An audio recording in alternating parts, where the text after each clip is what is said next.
ongamandla ethu wena usize. Balibonga balenkosi. Wena obusayo, wena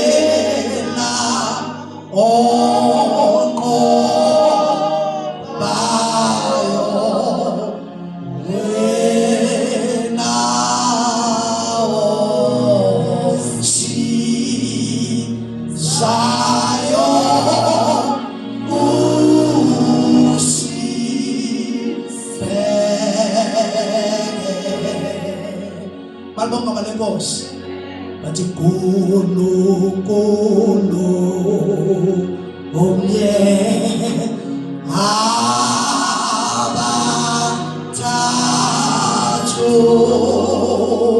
emnye manashalo.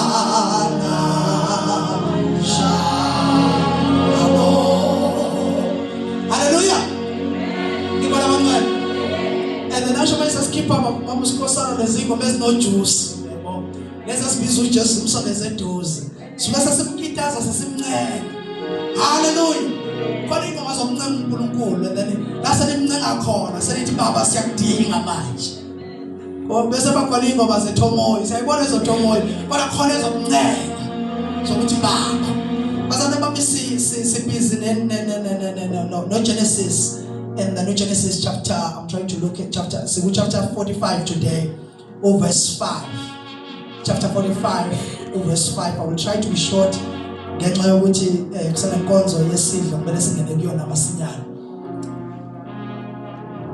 Genesis chapter 45, verse 5.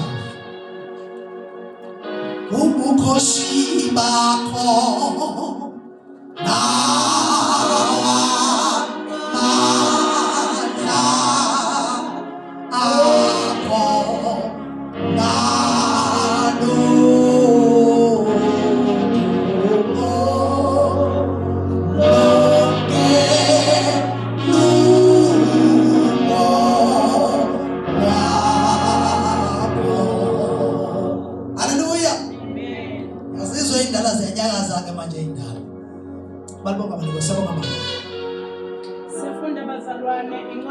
Genesis chapter 45. Yes. Isahlukwana verse 5. Isihloko sithi uJosepha uyaziveza kubafowabo. Yes. Manje ningabi buhlungu. Ningazithukutheleli ukuthi nathengisa ngami lapha. Ngoba uNkulunkulu wathuma phambili kwenu ukulondoloza impilo. Usami kanjalo nje mama sizoqhubeka kodwa ngiyafisa ukuthi sinotice ekuthenini last week we noticed ukuthi udayiswe abafowabo uJosepha. Kodwa namhlanje njengoba sesemkhosini njengoba sebusa uJosepha kunamazwi ashoyo ukuthi akunine nangithuma kodwa uNkulunkulu wangithuma. Kodwa siyakhumbula ukuthi ngenkathi wadayiswa ubani abafowabo ngenxa yokumzonda. Kodwa uJosepha namhlanje basebhekene nabo uthi ningaphatheki kabi, uNkulunkulu wangithuma ukuba ngizopreserve impilo la. Amen. Qhubeka mama verse 6. Ngokuba isimbili iminyaka indlala ikhona ezweni. Kusasela iminyaka eyisihlanu okungayikulinywa kuvunwe ngayo. uNkulunkulu wangithuma ngaphambi kwenu ukunilondoloza nibe yinsala emhlabeni, nisindiswe kube ukukhululwa okukhulu. Kalokhu akuyinina enangithuma lapha. Kalokhu akunina njani? Enangithuma. Yes mama qhubeka. Kepha uNkulunkulu ungibeke uyise kaFaro nenkosi yendlu yakhe yonke nombusi wezwe lonke laseGibhithe. Father, we thank you, we bless you. Your word is faithful and powerful enough to shape us and to cause us become exactly what you want us to be. At this very time, Lord, help our minds, our hearts, our spirit and soul and body to understand, to be subjected to your will. that you may not come out of this place the same again. Babe njengesikhathi simakade kunimvula umhlabathi simakade usbound ukuthi uba umade noma umadiswe. Babe njalo ngezwi lakho. Amen. Bantwana ngiyathanda uku appreciate uMama Sikhosana omncane phakathi kwethu. It's a blessing to see her. And then bazalwane la si notice ukuthi last week uJosepha Dudu uJosepha uye wathunywa noma not ukuthunywa in fact kodwa walahlwa abafowabo bamdayisa ngenxa yenzondo yokuthi wayethanda ubaba wakhe okudlula bona. Mabonga malenkosi. And also futhi wayenephupho waba namaphupho acacisayo ukuthi this man is not gonna just be a mere man kodwa uzoba umbusi uyoba mkhulu futhi kunawo. Waba nephupho esemncane lapha ko-17 and then kuleyo ku-teenage stage waba namaphupho amakhulu ngempilo yakhe ezinto ezizokwenzeka. So we noticed ukuthi uJosepha started with dreams that are great.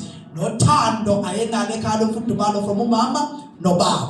Because of those things and then wazondwa hayi ngoba sekukhona into naye ayiphethe kodwa kwaba izinto ezingabonakali nezingaphatheki ezamenza wazondwa abafowabo. Nikola bamncane. Because kuyenzeka sithe kuyenzeka abantu bakuzonde ifavor ephele impilo yakho. Because ifavor iyayi-attracta nazo izinto. Nomusa futhi uNkulunkulu asuke ewubeke phezu kwakho uyayi-attracta futhi izinto. Kuyenzeka abantu babukhwela babe against you not because of anything but it's because of the spirit of grace and the favor of God that is upon your life. Wenza ukuthi kube nabantu aba-against wena because of what you carry. Also futhi kuyenzeka abantu babe against you because of the dream and the vision that you have. Ayikaka-materialize, ayikaka-be physical leyo dream kodwa already kunabantu aba-against wena ngenxa yokuthi unephupho noma kunephupho uNkulunkulu alibeke phezu kwempilo yakho. Jamaka makelwane nginephupho. Nephupho.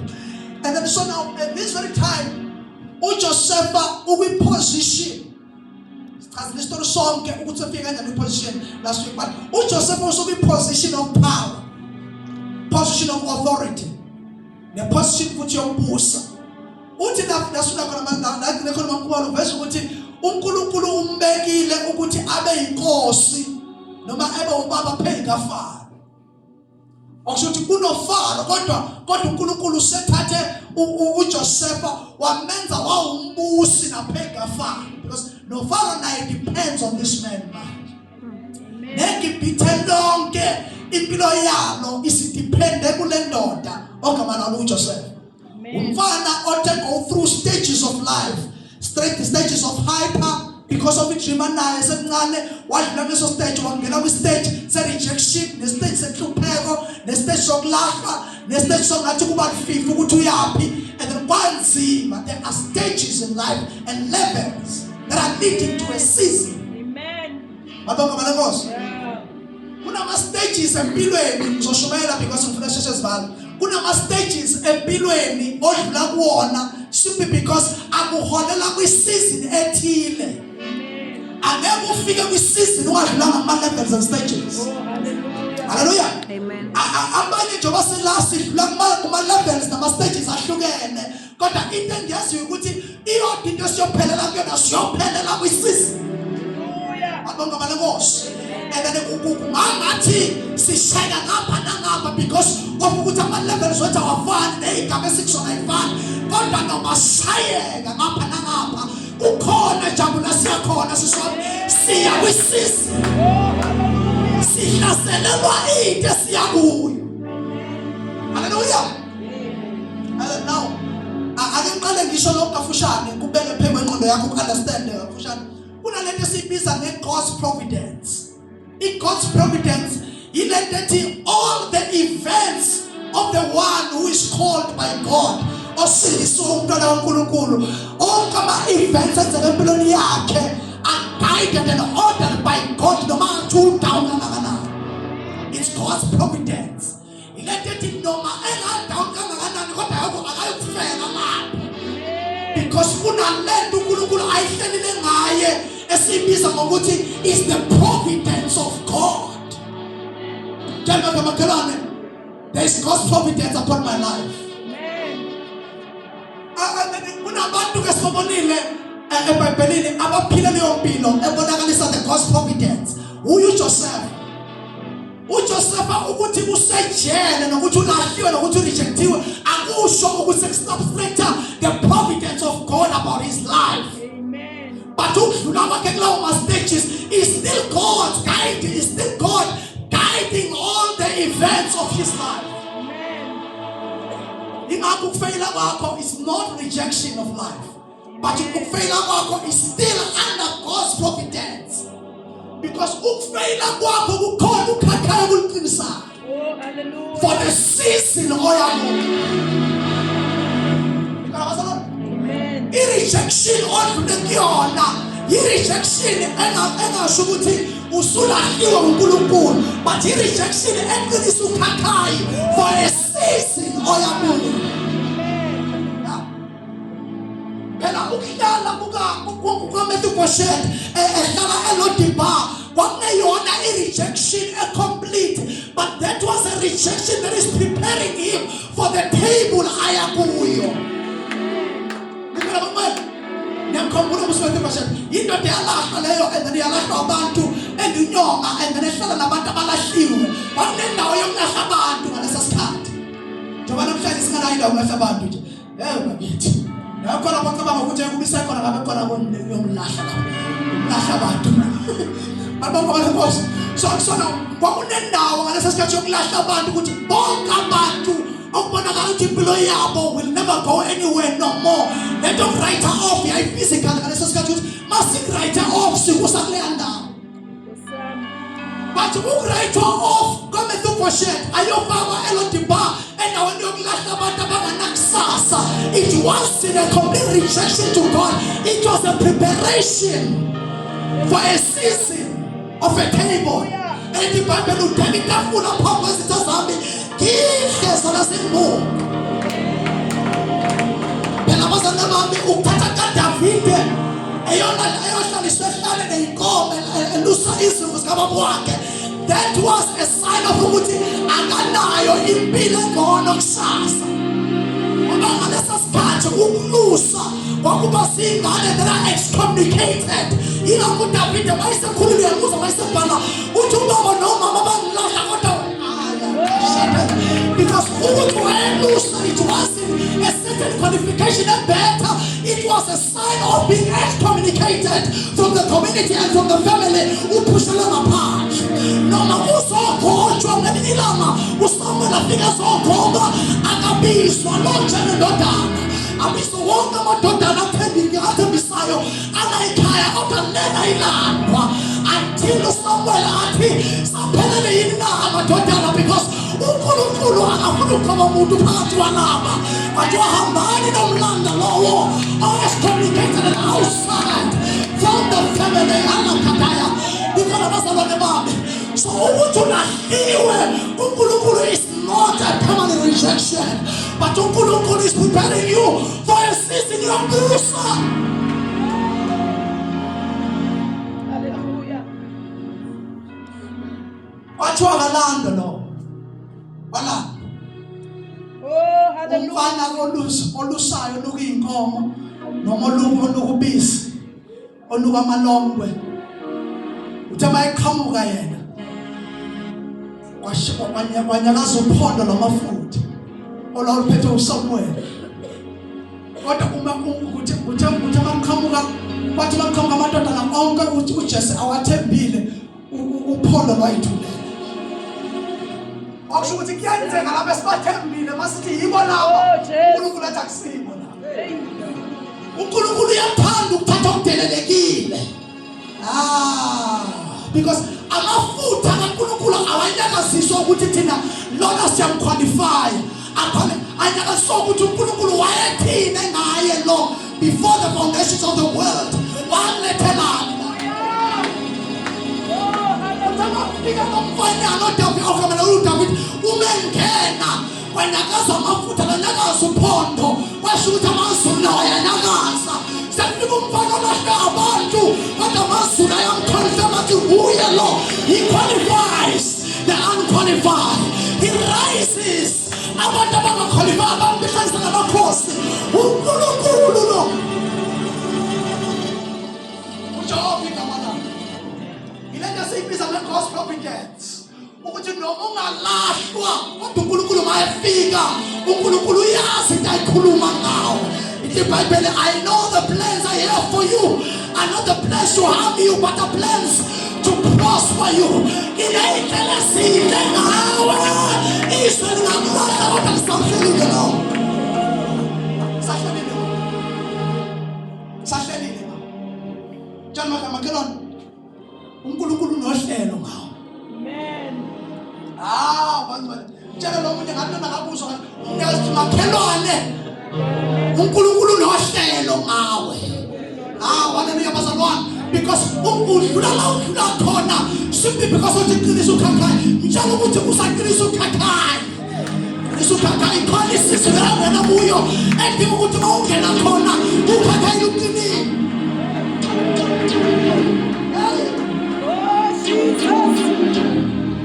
Ukhona indawo uNkulunkulu akubekele zona kodwa ukwazi ukungena ungana testimony kodwa lungena nobufakazi ukuthi ngilala ngikhona ungamandla wami kodwa kuba uNkulunkulu emandleni akhe wadecide uNkulunkulu bakhe wamphakamisha nawo. Uyakhadoya azahlabela athi noma ubani ungithanda kangaka ukuthi bayebheka impilo yakhe ebona ukuthi I don't qualify. Baba isandla esingabonakali esingaphakamisa sangenhlanhla lapho khona abantu bengilahla uNkulunkulu. Hallelujah. God is working something over your life. Oh yes. That's why uku-11 yenhlupheko uyomangala mhla esefika uhlele kwisizini yetafula. That's why abakhuluma iqalekiso bathi awusoma amalutho emzini wakhe kuyophuma lutho olungono bayomangala mhla usuhlele etafuleni lokubusa. Ngoba uNkulunkulu akayi ukubuza abantu mhla esephakamisa umuntu. Makababa uJesu. uNkulunkulu akabuzi umuntu, akabuze enyameni nagazi. Mhla esehlela ukuphakamisa umuntu. Yes. You can be the first one to drive that car in your family. You can be the first one also to own and then a triple store house in your family. You can be the first one to do great things. Kuthi makubheka ukuthi ukhamngaphi lo ukhanga kwandlwana. uNkulunkulu uyabathatha abantu abasuse endaweni engento ebaphakamisela endaweni enamandla. It's only God who rises kings. It's God who rises kingdoms. It's God who decides ukuthi ubani ophakamayo ubani ohlala ngezansi. It's God himself. Jesus. Ingakho iBhayibheli uma lizithoba yakwenza njani bazalwane? It's a principle. Wena njengoba ukwenza njani? Ukuzithoba kuye umsebenzi wakhe ukuphakamisa abayithobayo. Njalo ukuthi sithobe kuye. Sithobe because umsebenzi kaNkulunkulu ubheka abayithoba kuye ngomthandazo, abayithoba kuye ngokuseva, abayithoba kuye ngokubiza igama lakhe, abayithoba kuye ngokumethemba, abayithoba kuye ebese yena baphakamisa ngesikhathi esifaneleyo. He's the rise of men, the rise of kings. Balibonge igama lenkosi. Ingakho bawubuza ukuthi ushade kanjani wena? Ushade kanjani because ipast yakho ayivezi ukuthi ungashade kayini akekho noyedwa wakwashada. Masithoba kuye. Ngathi mangiseva ngiyithoba mangimbiza ngiyithoba yena wenza okungenzeka ekhaya. Siyabonga njalo. He raises the kings. Hallelujah. Isizwe kuyo. Noma 11 lokuwena stage okuso singengebe mnandi kodwa siprepare for a season yokubusa. Malibonga balenkosi. Senzovala bangcwele. But now the Bible says Joseph Kunabafowabo uthi bona akunina elangiletha la. Awubazane bami. Mina nawe sikhumbula kahle ukuthi obani abamlahlayo. Nabamdayisa lama Ishmaelites. And then babiza ama-Midian or something, but ama-Ishmaelites as well. And then bamdayisela wona wazofika ama-Potiphar. And then from Potiphar wazofika ejele. Siyazi ukuthi kwenzakalana ezifika ejele. From ejele and then wakhishwa umchaza amaphupho. Wasezohlala ebusa kunye noFaro. Kodwa uthi yena akunina eningithumela. Okusho ukuthi mina nizithunywa zokungisiza nje. Ungisondeze Nkosi manje. Nikhona bangani? Kunezinto lakusona nabantu abahluphile bakulahla nabantu abakhulumeka benza konke lokho bekusithunywa nje.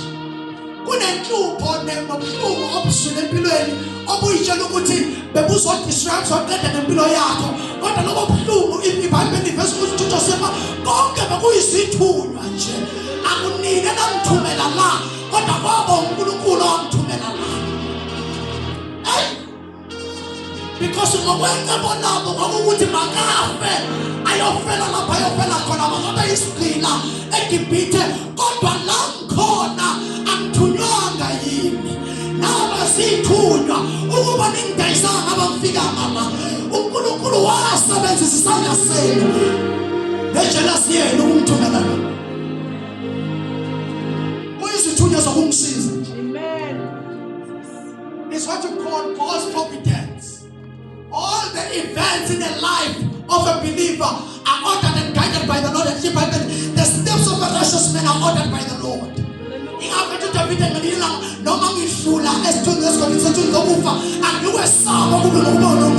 The steps of the good man are ordered by the Lord. And I know all things work together for good. All things. And then all these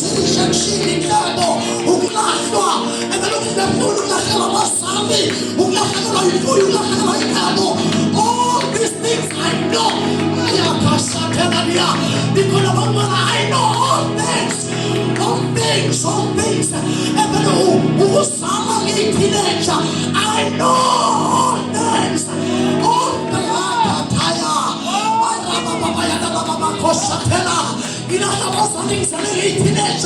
I know God. Oh Jesus. Bangalithi konke kusebenzana la kube ngokuhle. Abakholana ababiswe ngento lakhe. Waba kuhle kuhle.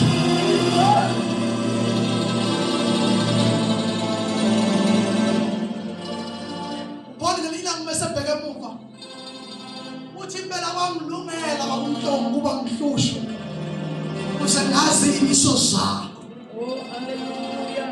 Ukhona inhlungu odlakuyona manje eyokwenza sense in 5 years from now. Yeah. Njengoba namanje mawubheka 5 years back kunezinto omazi ukuthi why me ngalesa sikhathi 5 years ago, but namhlanje mawubheka ukuthi it was God orchestrating the events. It was God ordering my life. It was God elevating me. uNkulunkulu lithi eBhayibheli imicabango yakhe ayifani neyethu, nendlela zakhe ayifani nezethu. Mina nawe mangabe sizophakamisa umuntu siyamdatamisa ngendlela ejwayelekile and then sipraise simusho kahle ngoba silephakamele phezulu. Kodwa uNkulunkulu indlela zakhe azifani nezethu. Uma ezophakamisa umuntu kuyenzeka emdlulise kwahlonga sibi. Yeah. Yes. Kodwa wenza mazalwane yamphakamisa.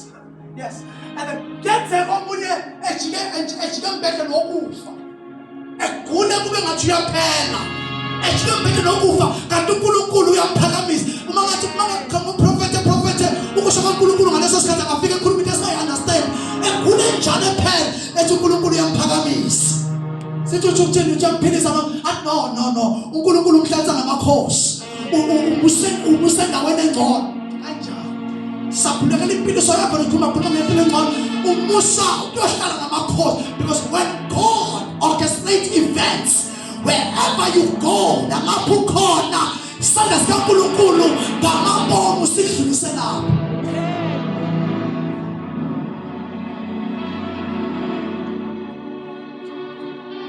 Abanye abantu imali enkosini sayitshela ukuthi kuphelile ngabo kanti uNkulunkulu is orchestrating events. Amen. Ukubamba kwabo back kwenza ukuthi abaningi bathi babembeka bethi nami ngiyayifuna lento yensindiso uma inamandla ngalendlela ophamisa abantu because it's God orchestrating events. Impilo yakho is ordered by God. Thina bazalwane bami angisho lokho sengiphethe ave sikude ukubona uNkulunkulu uma sibona izinto zihamba kahle siyambona uNkulunkulu la kodwa siyahluleka ukumbona uNkulunkulu uma sisejele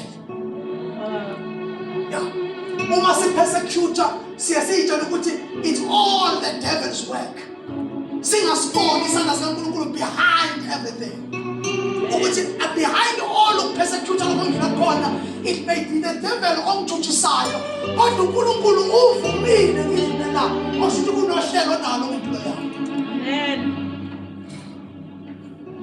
Umubheka impilo kaJob omunye umuntu futhi esibona the example of God's providence.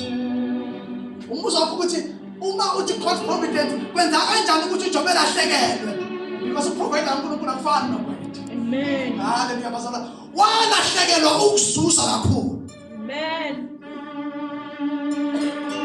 Wadlula ebuhlungwini kanti uzoduduzwa masinyane. Haleluya. Phela nabo ubuhlungu lodlula kubona and then uNkulunkulu it's not like ubengekho aware ngabo. Uyazi uNkulunkulu. Khona ubhale kahle eBhayibhelini othi yena wayazi azokwenza. Mtshela bakuthi bakhalwana uNkulunkulu uyazi azokwenza. As bazalwane bami kube kuyenza ngabe ngithi bhalana ama status nithi uNkulunkulu uyazi azokwenza. uNkulunkulu uyazi azokwenza. And then khala impela mawukhala kubuhlungu kodwa ukhala kube uthi uNkulunkulu kodwa yena uyazi azokwenza njani bazalwane azokwenza. And then uze ukuthi ngishayekile kodwa kunalento equbukayo ethi uNkulunkulu uyazi azokwenza. Yazi azokwenza. Yazi azokwenza. And then kulahleka izinto ezithezalayo ubheka ukuthi uNkulunkulu kodwa kulona kuba mlahlekela izinto ezithezalayo but God knows what he's going to do. Let's stand now of it all of us. Oh Jesus. uNkulunkulu uyazi azokwenza. Isimo kodwa lekusona sibe sithunywa zokulekelela ukuthi ufike noma uye lapho uNkulunkulu akuthumela khona. Kodwa in everything then kosuku iBhayibheli verse Joseph ukuthi and then uNkulunkulu owamthumela la ukuze ngizogcina impilo. Okusho ukuthi kube ninani nikahlanga ngalesa sikhathi. Ngabe namhlanje akukho ukudla, ngabe isizwe siningi sizobhubha, sibujiswa indlala. Nani ngabe anandawo yokuphephela ukuba uNkulunkulu akasebenzisanga nini ukuthi ngithumele la. Kodwa ngilala ngikhona namhlanje kubhetha ngenxa yokuthi nangilahla kwakhala ngalalala. Amen. Kodwa namhlanje impilo iyabuyiswa. Namhlanje lives are restored. Namhlanje abantu banethemba bagijimela eGibhithe because bashiya iKhenani njengoba behamba baye eGibhithe nje. Babese Khenani. Amen. Bazalwane bamasuka God's providence. Siwayite deep kakhulu because lento yeKhenana yeKhenana ukuthi izwe laIsrayeli yayikhulunywe kuAbrahama engakabi even nomntwana.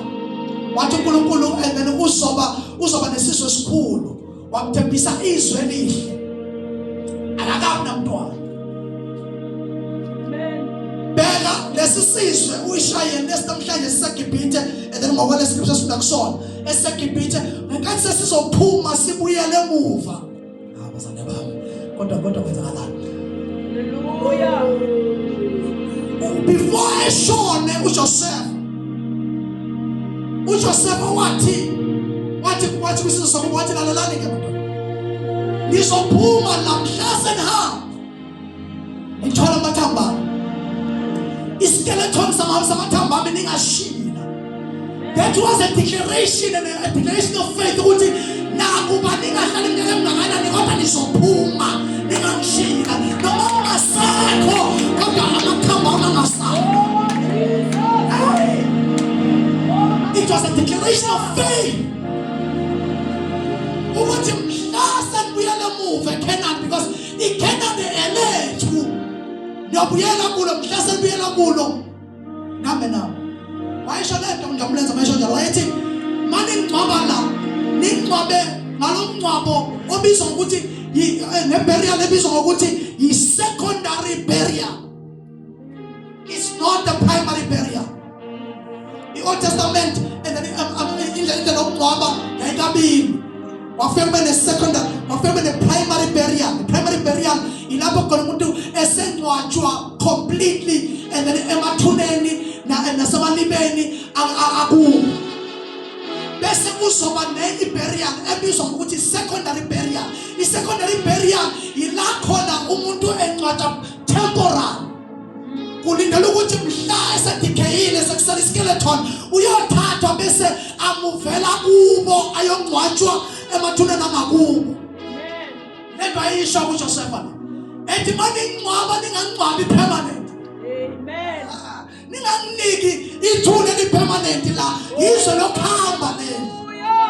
Ninginike a temporary tomb, temporary burial, because I declare ukuthi noma semathamba mhlophe kodwa ngiyadeclare ukuthi ngizophunywa.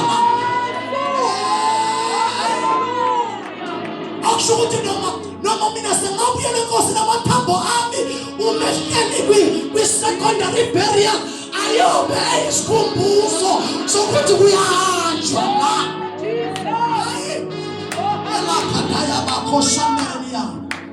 So now, don't speak of permanence endaweni yobuhlungu odlula kuyo. Khuluma njengoJoseph ukuthi ngiyahamba la. Uma ukhuluma nomususu ukuthi iminyaka yakho isivile isihambile impela and then usuthi unyuka ngeminyaka ngo-8 ngo-7.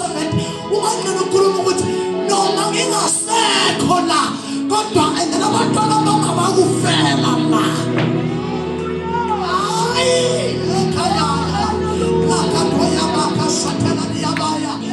We leave a legacy of faith behind. Ukuthi noma singasekho kodwa ukuthola kwethu kwangusulimile. Iyonyukela kwiposition engcono, iyonyukela emandleni, abazukulu bayonyukela embusweni noma singayitestanga leyo ncebo kodwa abazukulu bayokuphuma. Hallelujah.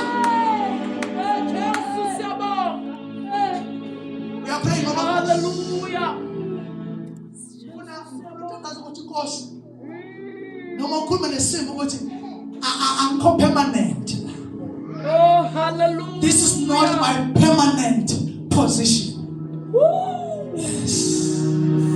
Ufuna ukhuluma ukuthi ngiyawela. I see a speed uNkulunkulu akupha sona ukuthi ngiyawela, ngiyaphuma kule down there, ngiyaphuma kule nhlupheko, ngiyaphuma kulokhu kweswela, ngiyaphuma kulokhu kugula, ngiyaphuma kulokhu kugula, ngiyaphuma kulokhu. This is not permanent. Ungabeki structure se-permanency in a temporary position ye-pain. Uzokhuluma ukuthi vele mina ngaze ngihlupheka. Hayi, ngiyaphuma. This is not my place. The God who qualifies the unqualified. Unqualified is the name of. Open your mouth, Lord.